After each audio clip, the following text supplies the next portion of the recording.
sister asked a question, the non-Muslim sister, that there are some verses of the Quran which are abrogating or contradicting. It's cancelled. So does it mean that, how can there be a contradiction? If you read the Quran, there are no two verses in the Quran which contradict. I challenge anyone to point out any two verses in the Quran which contradict. Allah says clearly in the Quran in Surah Nisa, chapter number 4, verse number 82, Allah says, أَفَلَا يَتَدَبَّرُونَ الْقُرْآنَ وَلَوْ كَانَ مِنْ عِنْدِ غَيْرِ اللَّهِ لَوَجَدُوا فِيهِ اخْتِلَافًا كَثِيرًا. Do they not consider the Quran with care? Had it been from anyone besides Allah, there would have been many contradictions. Now, in the Muslim Ummah, I'm aware, there is a concept of abrogation, theory of abrogation, known as mansukh and naskh, based on the verse of the Quran of Surah Baqarah chapter 2, verse number 106, and Surah Nahl chapter number 16, verse number 101, which says that Allah subhanahu wa ta'ala does not cause any of his ayat, any of his signs to be forgotten. He substitutes it with something better or similar. Now, based on this verse, there are many scholars who have propounded the theory of abrogation, naskh and mansukh. People will say, what is Dr. Zakir talking about? No, that no verses contradict. The Quran says the verse will not contradict. It will not contradict. And if you read the verse of the Quran, you can analyze the verse of the Quran in two ways. One way is that the ayahs talking in the Quran are referring to the earlier scriptures. Maybe Torah, maybe Injil. So Allah says, I do not cause any of the ayahs, the signs of Allah, the previous verses of the previous revelation, to be forgotten, but substitute it with something better or similar. Something better and similar is the Quran. Now, if you agree that the ayat mentioned in the verse is ayat of the Quran, then too I have an answer. It means that Allah subhanahu wa ta'ala has revealed one verse of the Quran, what was relevant for that time, and after that He revealed another verse, but that verse is not contradicting, it is giving more information. And the two verses given by the sister of Surah Nisa chapter 4 verse 15 and Surah Nur chapter number 24 verse number 2, though she has the Nisa chapter number 4 verse number 15 says that if anyone is caught in fornication, if any woman is caught in fornication, then keep her in custody in house arrest like. Seclude her until she dies, or Allah ordained something else. And then Surah Nur chapter number 24, verse number 2 says that as for the fornicator, person who commits fornication, give them punishment of 100 lashes.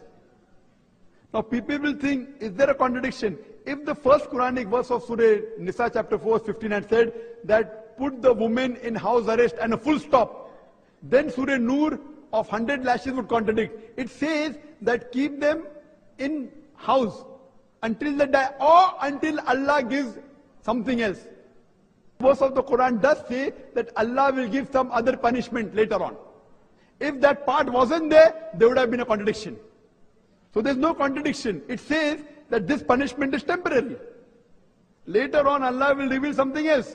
What we realize, what Quran says, according to me in mansukh and naskh, what it happens, that Allah, in some prohibitions, He has brought in stages. And the best example I give is of alcohol.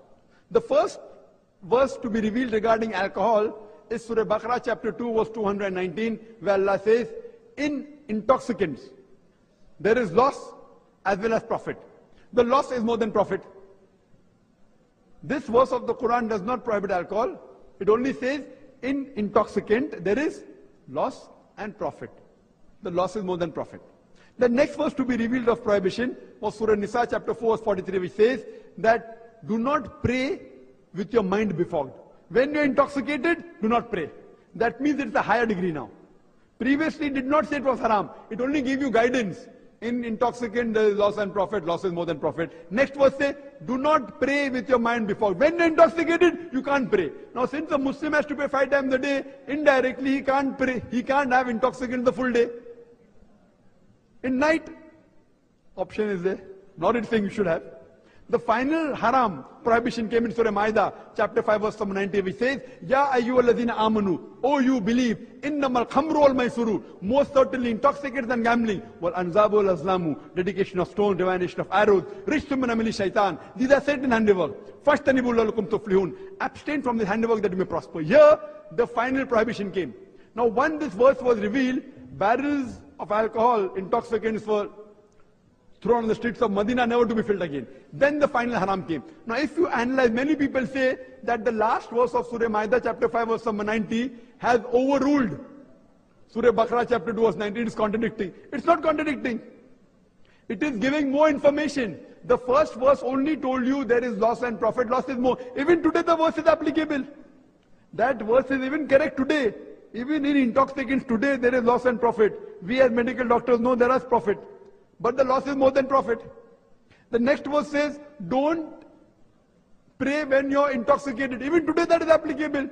Today you cannot pray when you're intoxicated. But the last final prohibition doesn't contradict, it encompasses.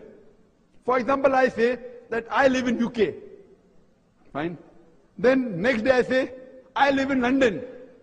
Third day I say, I live in Harrow. Now, moment I say Harrow, London and UK is understood. But my first answer, I live in UK, was a general answer. Then more specific, I live in London. When I say I live in Harrow, it is more specific. It's not contradicting my first answer. So the last prohibition that the alcohol is prohibited is not contradicting that in intoxicants there is loss and profit. It is yet there. It's not contradicting Surah Nisa chapter 4 verse 43. Yeah, you cannot pray when you're befogged, when your mind is befogged, when you're intoxicated. So this means there is more information. The last verse of the Quran, if you follow that, the earlier two is automatically followed. It's understood.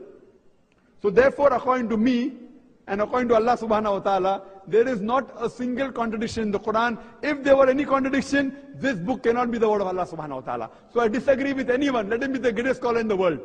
According to me, and I challenge anyone, whether Muslim or non-Muslim, to point out a single contradiction in the Quran.